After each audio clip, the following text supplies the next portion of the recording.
હવામાન વિભાગે 6 દિવસ એટલે કે 21 થી 27 સપ્ટેમ્બર સુધી હળવાથી મધ્યમ વરસાદની આગાહી કરી અને સુરતમાં આજે સવારથી શહેરમાં ધોધમાર વરસાદ વરસી રહ્યો છે. ખાસ કરીને ઉધના વિસ્તારમાં સતત 5મા દિવસે પણ ઉધના નવસારી રોડ પર પાણી ભરાતા વાહન ચાલકો અને રાહદારીઓને હાલાકીનો સામનો કરવો પડ્યો. આવતીકાલથી નોરતા શરૂ થઈ રહ્યા છે અને સુરતના હાલ જુઓ. સુરત શહેરમાં આજે પડેલો ભારે વરસાદ બાદની સ્થિતિ આ 4 દ્રશ્યો બતાવી રહ્યા છે.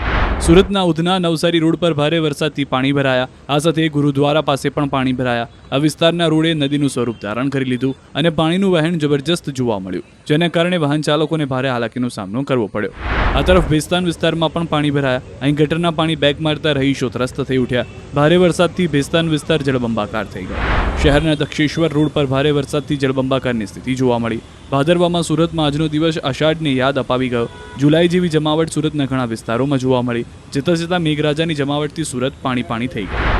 આ તરફ સુરતના પાંડેસરામાં ભરાયા વરસાદી પાણી ભરાતા વાહન ચાલકોને હાલાકી. તો સુરતના ઉધના લીંબાદને જોડતા ગરનાળામાં પાણી ભરાયા. રેલવે પાસે ગરનાળામાં પાણી ભરાતા વાહન ચાલકો અટવાયા. પાણી ભરાતા રેલવે ગરનાળું વાહન વ્યવહાર માટે કરવામાં આવ્યું બંધ. સુરતમાં જળબંબાકારની સ્થિતિને પગલે ગરબા આયોજકો અને ખેલૈયાઓમાં ભારે ચિંતા. આવતીકાલે નોરતા શરૂ થઈ રહ્યા છે અને ભારે વરસાદથી જળબંબાકાર થતા ખેલૈયાઓમાં ચિંતા ફેલાઈ છે.